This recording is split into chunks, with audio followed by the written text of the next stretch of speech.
রবিবার আগরতলা প্রেস ক্লাবে আয়োজিত হল ত্রিপুরা ট্রাক ড্রাইভার মজদুর সংঘের তৃতীয় ত্রিবার্ষিক রাজ্য সম্মেলন।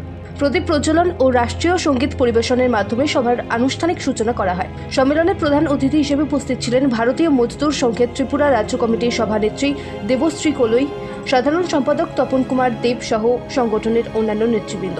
রাজ্যের বিভিন্ন প্রান্ত থেকে আসা প্রতিনিধিরা এই সম্মেলনে অংশ নেয়। মজদুর সংঘের তৃতীয় দ্বিবার্ষিক সম্মেলন, এই সম্মেলনের আয়োজন করা হয়ে আছে। এই আয়োজনে 3 বছর প্রতি বছর 3 বছর করা হয় এবং আমাদের যেই সম্মেলনের মাধ্যমে একটা কমিটি তৈরি হয়। এই কমিটি 3 বছর পরে আবার সেই কমিটি হয়। আমাদের আধিকারিকরা সবাই এখন আসে, আধিকারিকরা এখন মঞ্চ বসে, আধিকারিকরা বসে চিহ্নিত করবে কমিটি কে কে থাকবে কে কে না।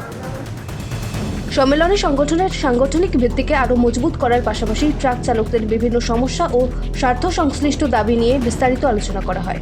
সম্মেলনে সংগঠনের সাংগঠনিক ভিত্তিকে আরও মজবুত করার পাশাপাশি ট্রাক চালকদের বিভিন্ন সমস্যা ও স্বার্থ সংশ্লিষ্ট দাবি নিয়ে বিস্তারিত আলোচনা করা হয়। ভারতীয় মজদুর সংঘের রাজ্য সভাপতি অরুণাভ দত্ত সংবাদ মাধ্যমের মুখোমুখি হয়ে জানান, এটি একটি ধারাবাহিক সাংগঠনিক প্রক্রিয়ার অংশ। আগামী দিনে শ্রমিক স্বার্থ রক্ষায় সংগঠনের কর্মসূচি ও আন্দোলন কিভাবে পরিচালিত হবে সে বিষয়েও এই সম্মেলনে ফলপ্রসূ মতামত বিনিময় করা হয়েছে। ত্রিপুরা থেকে দেবাশিস বসুর রিপোর্ট, সিএন ত্রিপুরা।